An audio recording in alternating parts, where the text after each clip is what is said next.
For librarians, we sure don't do typical librarian duties. Then again, what did I expect? Walking along with Vincent, I get to urge to talk to him. This is all stupid shit. I don't want to say none of this. I don't want to make a fool of myself, so I stay silent. As you should, bitch. With that, we make it to town hall. Littering the steps are all sorts of monsters in professional attire, pointing fingers and trying to delegate to each other. It looks fairly pointless, and I have no idea what all the arguing is about. Politics don't change between creatures, it appears. We climb the steps, and it is obvious that Vincent and I are being watched. They are like vultures circling us until we reach the doors. Ugh.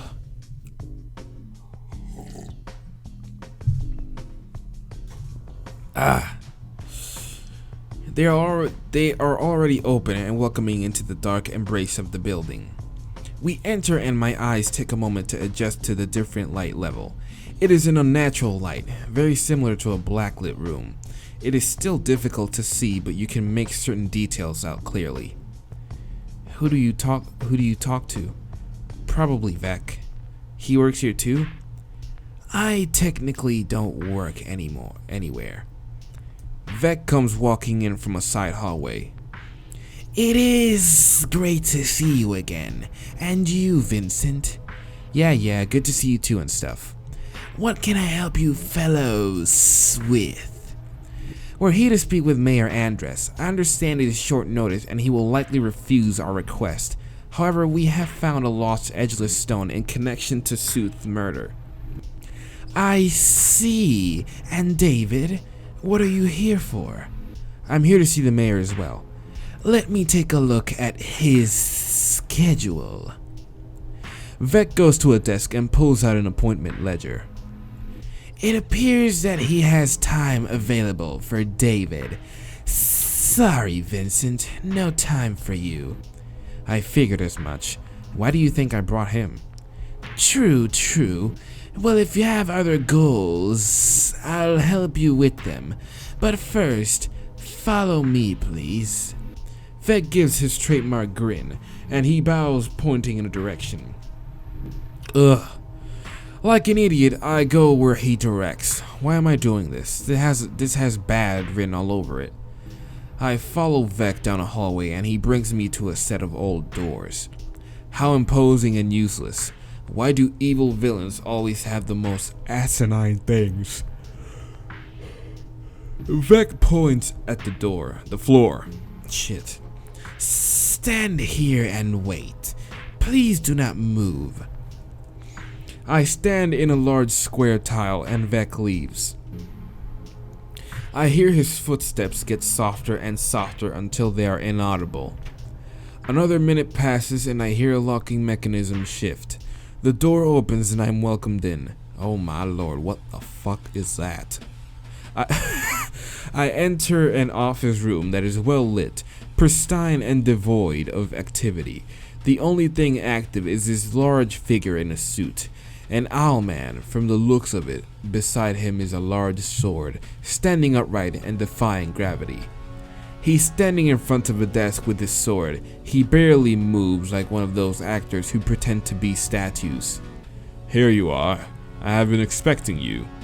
His mouth does not move. He merely speaks from his being and his voice fills the room. It is imposing and demonic. You have? Undoubtedly, you are extremely important even though you are ignorant to the sheer magnitude of change your existence brings. My words will not affect you, though to my chagrin. Why is that? As stated, you are ignorant. This is not a statement to take as slight. I am attempting to make you aware of your surroundings. I appreciate it, but why does my awareness mean so much? For reasons not explainable at this time. Seriously? Absolutely. The wheels of foot. I interrupt him. I'm here to get information, not a lecture. Certainly. Will you not hear what I would like to say? All you do is speak in riddles and in circles. Stop being so vague and cryptic, and I'll be all ears. Vague conversations with a monster does not get me. Shit, fuck it. And what is your goal? I'm trying to figure out who killed Sooth. An edgeless stone is involved with the murder. I am aware of your objective. You want to know who has access to the treasury and what privileges each individual has in regards to edgeless stones. That information is trivial. So do you have it? If so, may I have it? I do have the information. I require a transaction. This type of conversation is much less cryptic, and I can agree with this. Okay, what kind of transaction? I require you to answer my inquiries truthfully and hand over the edgeless stone. Do these things and the documents are yours. That seems easy enough. A deal has been created between Andres Marcus and David, the human. Please sign the enclosed documents. Like a David Blaine wannabe, Andres produces a document from nothing. I sign the document and hand it back to see it disappear with sleight of hand. Let us begin. What do you know about the Eternal? Very little, just that it is the reason for the town to be here. This is just a guess.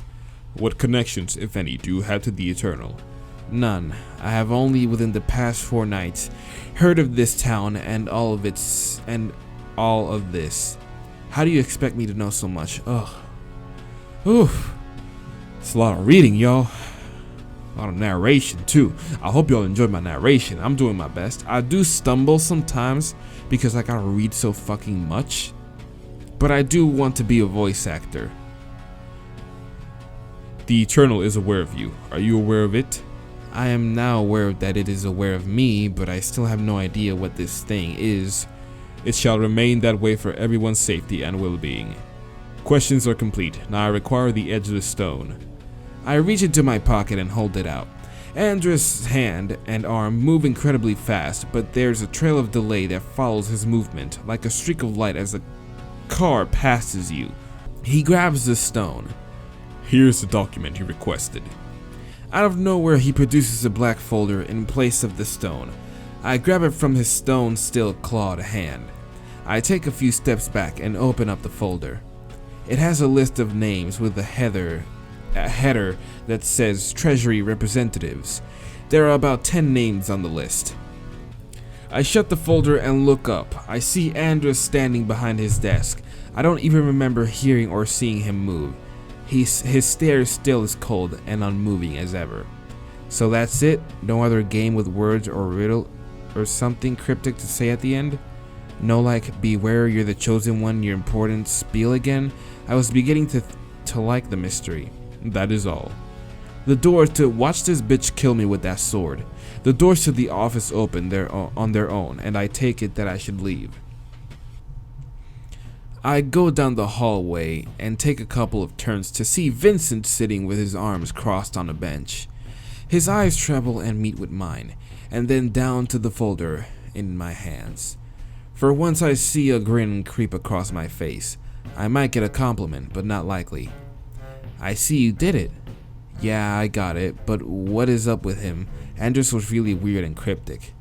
That is why we don't get along. I just want simple answers and facts, not possibilities and assumptions. I much prefer your method. Of course you should. I hand over the folder, but Vincent sweats it away. You can hold on to it for now. I'll trust you just this once. We walk out of town hall and into the crowd of politicians. They stare at us as we descend down the steps. Vincent and I walk down the street towards the library. I opened up the folder as we travel and start reading. The title states Treasury. Yeah, I already read that. The first line is, I don't care. Next is, Andres Marcus Grizz, Tuskweather, Aridina Adontis, Charlie of the Watchers, Steve of the Watchers, Lisa of the Watchers. The list continues. Eldris Sooth, he is dead, so they should update this. Duke Belith, Duke de Carabia, Mel Sable, Yerev Velto, and David the Human. Oh, I read that again. David the Human. What? I had to reread that last line a third time. Why am I part of the Treasury Representatives? I stop in my tracks and Vincent turns around with a look that says, oh no. Please don't tell me something is off. Something is very off. I said not to. Don't you listen? Damn. What is it this time? Let me guess. Sooth is on the list? Well, yes, but I am too. What? No, you're not. Very funny. Oh, you're serious. This has to be fake. Vincent takes the folder and reads it. He gets to my name and furrows his brow. I don't get shocked often, but this is not good. Your name was on here before you arrived. So if I am on this document, what other documents are you on? How far does all this go? I should have known you were more trouble than you're worth. Vincent is silent for a moment and scratches his chin. Listen, don't jump to any conclusions.